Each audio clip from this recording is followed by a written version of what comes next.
to our 17-18 year budget. I'm going to talk a little bit about operations and maintenance, which is Tom Curtin's department, transportation, where Jay and Tim Taft are, and our debt service funds that are going to be coming up due for next year. Just stop me at any time if you have any questions. So the operation and maintenance budget, usually every year it stays pretty similar. Tom's got it down to what he knows he's going to spend each year. Our staffing remains consistent, so we're pretty much looking at just increases in salaries, utilities, equipment, supplies, and contracts. The utilities lines, as you may recall, and for our new members, are fund balance lines, so they stay pretty much as is from year to year, regardless of the fluctuation in gas and electricity prices. That kind of helps that fluctuation in our budget, but also provides some fund balance as well when that changes. So those are pretty much consistent from last year to this year. So overall increase is about 1.76% or $10,000. Transportation, so close to about $900,000. We have 13 full-time drivers, 2 part-time drivers, 3 substitutes, and 1.5 mechanics.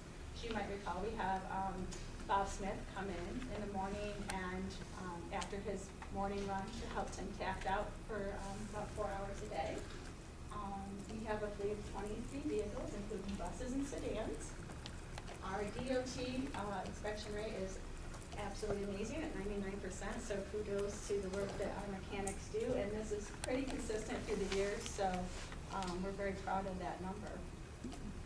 But for a while there, we were looking for drivers, yes. We're always looking for drivers. drivers. So these not, So that's those always, I should numbers- put a disclaimer, always looking for That's drivers. what I'm saying, yes. so like right now, that's what we're paying, but if we Right. were lucky enough to get what we're looking for We back just- on the books, then that number would go up. That number's for to run the operation Okay. next year, Okay, fully staffed.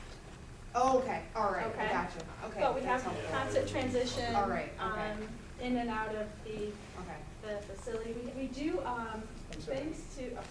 We need 3 substitutes to be fully staffed, is that what you mean? We can take 10 substitutes, because the 3 substitutes. Okay, that's right. Yeah, Okay. no, what I mean is for the runs, I apologize. So we have 3 full-time runs, 2 part-time drivers Okay. driving, 13 full-time morning afternoon runs, and then the 2 part-time drivers, 1 drives in the morning, 1 drives in the afternoon. But we always need subs, Yeah. and because we can always use people to do extra runs, and sometimes if there's subs available, and others can do some of the extra runs, so it just gives us I think every school district's advertising for the Yeah. same thing. everybody. Yeah. Everybody needs drivers and everybody Including needs subs. ARC. Yeah. We did just pull in 3 new subs, so we're very excited about that. Yeah, we've actually done well Yeah. with new drivers Yeah. this year. This Yeah. year. Good. Mhm. Yeah. Been a good effort, so. I'd like to ask the board to consider a bus purchase this year. Jay and Tim have come to me with some data and some information, looking at the fleet, our turnover, kind of the maintenance costs for buses, what we're putting into them versus what we might get in a trade, in a future trade-in. Right now, we have 2 buses, that one is 10 years old and one's 11 years old. Obviously, high miles on them. One, obviously, the 2006 bus was driven on a longer run for an additional year, about 15,000 miles a year, where the 2007 bus does about 12,000 miles a year on a shorter run. So that's kind of the disparity in those numbers. And maybe 103 did some summer runs that didn't happen during the year. Just kind of, why there's kind of a bigger difference between the 2. We are currently on a 10-year replacement plan cycle. A lot of districts are moving that down to 7 or 8, and even to 5. We get our state aid back for the buses over 5 years. After 5 years, they're completely paid for. And our bond, if we bond them, it's a private bond. So what we're finding is if you trade them in sooner, you don't have to face this $3,000 trade-in value. At 5 to 7 years, you get quite a bit more money for that, and you're putting less and less money in maintenance and, and again, this is not my strong background. If you have any really detailed questions, I'm happy to have Tim. This is not my strong Tim background, Taft but I come don't know if and Craig Jay would come. He's doing just fine. I think I'm if- waiting for Dave. Is that the move? Yeah. Is He's that, doing just fine. I think if Craig were sitting here, he'd be asking a question, Yeah. Wouldn't the scrap metal value be greater than $3,000? We don't know. So we tried that a couple of years. Sometimes it was less. I think we did it one year when it was Okay. more. We always check. All right, So we don't, okay. we won't, the numbers that I asked the public for exclude the trade-in value, because I don't know what Sure. exactly we're gonna get. And we look at all options, Mike, in terms of what we can do with those buses. But currently, this year, we're gonna go with the 10-year plan, and then in future years, we might be looking down the line to do something different, that would make more sense in terms of maintaining a long-term, plan fleet for 5 to 7 years. We would like to replace the Chevy Suburban. It's, about 173,000 miles.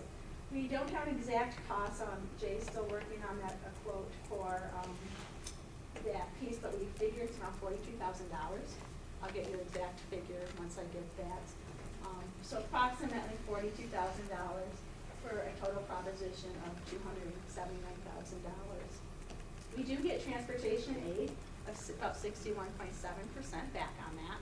So the local share, or the cost of the district, is around $106,000 over 5 years.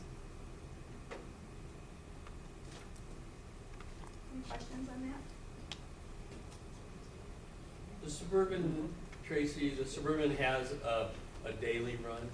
Yes. We utilize it Yes. for a daily We run? didn't used to, but we do now. Yeah.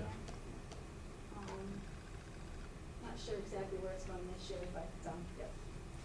Morning and afternoon. So let's move on to the 17-18 debt service. So this is the monies that we pay on our debt that we borrow to cover our construction bonds. We currently have 3 construction bonds. Our transportation bond won't become due to 2018 once we bond it, so we don't need to plan for it in 17-18 school year. First of all, our 2005 construction project. Our debt for all these projects now remain pretty much consistent through the years for the next however many years they have remaining on the loan. Doesn't really change much once you get past the first couple of years. The total debt is about $1.9 million, or total aid is about $1.3 million on our bond debt, with the local share then being about $581,000. I have another slide after this, kind of break that down a little bit more, but the 2005 bonds, which we did, we rebonded those in 2013 for a better interest rate. Our roof project in 2009, and the capital project we did in 2013. So we're planning on using the remaining debt service funds that we have. This will bring our debt service fund to just about zero.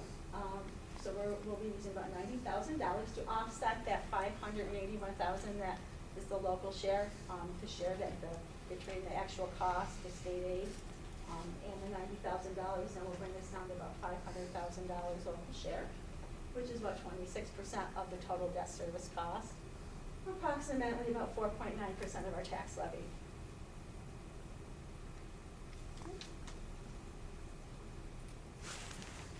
Didn't change the title on this slide, so this is for next year. I apologize. 17-18, but nobody noticed, and I pointed it out to you, so just gonna be honest about it. I apologize. I just obviously saw that. We have 2 bus bonds now. We have 2014 bonds and the 2016 bonds, which we'll be adding to our debt service for about $103,000 payment. Get about half of that back in state aid, and I know you're wondering, well, I thought you said we get 60%, so why is that different? They adjust for interest rates, and we get certain deductions for smaller reasons. Doesn't always equal exact. It's a kind of a formula that they use, depending on where we are in our payments. And it's not always attributed to the exact bond that we're paying off. It could be monies from former bonds that we may have had. So this year, that's how it rolls in. You get the aid a year after we bond. So that's not necessarily always attributed to the exact debt service, but in this case it is. Makes sense? So we're gonna pay about $54,000 for the 2 bus bonds this year. So where we were and where are we going? On January 17th, we had about a $690,000 shortfall. We had some changes. The benefits for the healthcare at 4.5 this year. which is an extremely low rate. I know other groups are out at 11% at least. I think market was around 9. I think that's what they were saying. So we had some fund balance in our healthcare consortium to apply towards the rate to get it down to 4.5% for us this year, which saved us approximately $65,000 from what I had in the budget to what I have in the budget now. I had a great conversation with Ms. Flowers the other day, and she brought us $100,000 back into our budget, and I know she's cringing because tomorrow she's going to come back in with something else. So this one's Crossing her always fingers. this one's kind of We're gonna do over. That's variable. yeah, Yeah. That's so variable. That's a variable. Yep. At this moment in time, This snapshot. Right. that's where we are. Right. We do carry $100,000 fund balance in that line too, in case we have students that come in mid-year. Call it a buffer. A buffer. I would go with buffer. on Okay, that buffer. one. Like it. Okay, that's a better word, buffer. We did get about $69,000 in the governor's proposal in additional foundation aid. That leaves us at $456,000 shortfall, which would represent 2.81% in the expenses from this school year. You would need a 4.34 tax levy to balance that number. Again, we're not asking for any of that this evening, we're just providing details and information. Tax cap is pretty much down. I do not have the final pilot figures from the county. They should be coming any day now. I don't expect it to really change this number much, but I don't want to put out a final figure until I get those. We're around 3.95%, which is a little bit higher than I think than we anticipated. There were some growth factors that helped us, and a capital exclusion as well that got our figure up for us this year. Obviously, you can look to reserves. We're budgeting reserves a little bit lower than we did this year. We do have a 5-year plan, but certainly we could look to use a little bit more in that area if necessary. State aid increases are unknown in the foundation aid formula. They're still working on those discussions at the state level. And obviously expenditure reductions, but don't always have to include programming or things like that. We can look at other areas if necessary, maybe fund balance or things like that. But one side or the other to kind of come together and get to zero. I would just make the point under the third bullet down, adjusted for foundation aid increase. That was the amount that was included in the governor's budget proposal. So that's what we're working from at this point in time. Okay. We hope that, that represents the very minimum that we might see. And certainly we also hope that the legislature might add to that. Okay. So that's, So that's exactly what we're kind of waiting on, some more information. Next time, hopefully, we will be having more of a lengthy discussion about where we're at and kind of narrowing. I know we have our budget forum coming up as well, after the March 7th meeting. Between that and the forum, certainly that's when we kind of drill down and get a little bit more closer to where we need to be. Any questions? These bugs have been following me around all day. No lie, no lie. Oh. They were in my hair earlier. Are they the I know.